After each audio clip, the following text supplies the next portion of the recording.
உதயநிதியை தூக்கும் அமலாக்கத்துறை வாக்குமூலம் கொடுத்தாரா ஜெகத் ரட்சகன்? நண்பர்களே, நம்ம போடக்கூடிய வீடியோக்கள் உங்களுக்கு பிடிச்சிருந்துச்சு அப்படின்னா ஒரு லைக் பண்ணுங்க. நம்ம சேனலுக்கு வரக்கூடிய புதிய பார்வையாளராக இருந்தீங்க அப்படின்னா மறக்காம சப்ஸ்கிரைப் பண்ணிட்டு அப்புறம் வீடியோ பாருங்க.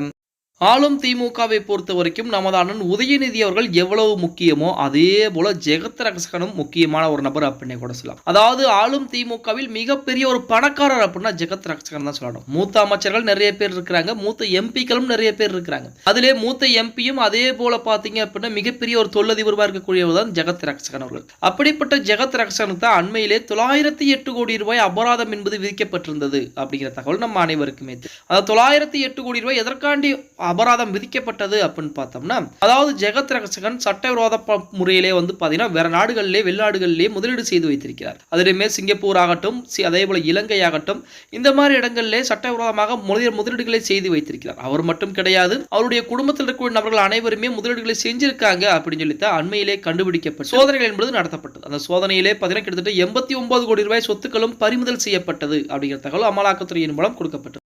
அப்படி பறிமுதல் செய்யப்பட்ட சொத்துக்கள் அனைத்தும் அந்த 89 கோடி ரூபாய் சொத்துக்கள் முழுவதுமே பார்த்தீங்கன்னா அமலாக்கத்துறையால் கைவசப்படுத்தப்பட்டது. அந்த 89 கோடி சொத்துக்களும் போச்சு. இப்போ பிளஸ் 908 கோடி ரூபாய் அபராதம் என்பது நீதிமன்றங்களின் மூலமாகவும் அமலாக்கத்துறையின் மூலமாகவும் விதிக்கப்பட்டது. இப்போ 908 கோடி ரூபாய் அவர் மட்டும் தனிப்பட்ட முறையில் முதலீடுகளை பண்ணியிருக்காரா, அதாவது அவருக்கு மட்டும்தான் அந்த அபராதமா அப்படின்னு பார்த்தோம்னா கிடையவே கிடையாது. அவர் பிளஸ் அவர் குடும்பம் சார்ந்த நபர்கள் அனைவருக்குமே சேர்த்து தான் 908 கோடி ரூபாய் அபராதம் என்பது விதிக்கப்பட்டிருக்கு. இப்படிப்பட்ட சூழலில் ஜெகத் ரட்சகனை பொறுத்த வரைக்கும் தனிப்பட்ட முறையில் செயல்படவில்லை அப்படின்னு சொல்லி ஒரு குற்றச்சாட்டு முன்வைக்கப்படுகிறது. அதாவது இவரின் பின்புலத்திலே திமுகவை சேர்ந்த மிக முக்கியமான ஒரு நபரும் இருக்கிறார் அப்படிங்கிற தகவல் தற்போது வெளியாகி இருக்கிறது. அந்த நபர் யாராக இருக்கும் அப்படின்னு தேடி பார்க்கையில உதயநிதியாக இருப்பதற்கு அதிகப்படியான வாய்ப்புகளும் இருக்கிறது அப்படின்னு சொல்றாங்க. அதாவது எப்படின்னா, இப்ப ஜெகத் ரட்சகன் வெளிநாடுகளிலே முதலீடு பண்ணியிருக்கிறார். அதன் மூலமாக 908 கோடி ரூபாய் அபராதம் என்பது விதிக்கப்பட்டிருக்கிறது. அந்த முதலீடுகளில் பகுதி உதயநிதிகள் பண்ணியிருப்பதற்கு வாய்ப்புகள் இருக்கிறது அப்படிங்கிற மாதிரி தகவலும் தற்போது அரசியல் வட்டாரத்திலே பேசுபொருளாக பேசப்பட்டு நமது ஐயா ஸ்டாலின் அவர்கள் இங்கே இல்லாத இந்த சமயத்திலே தற்போது இந்த பிரச்சனை எல்லாம் நடந்து கொண்டிருக்கிறது. ஒரு புறத்திலே செந்தில் பாலாஜியின் மீது ஏகப்பட்ட வழக்குகள் போய்கிட்டு இருக்கு. செந்தில் பாலாஜி வெளியே வருவாரா அப்படிங்கிற தகவலோடு இன்ன வரைக்கும் தெரியல.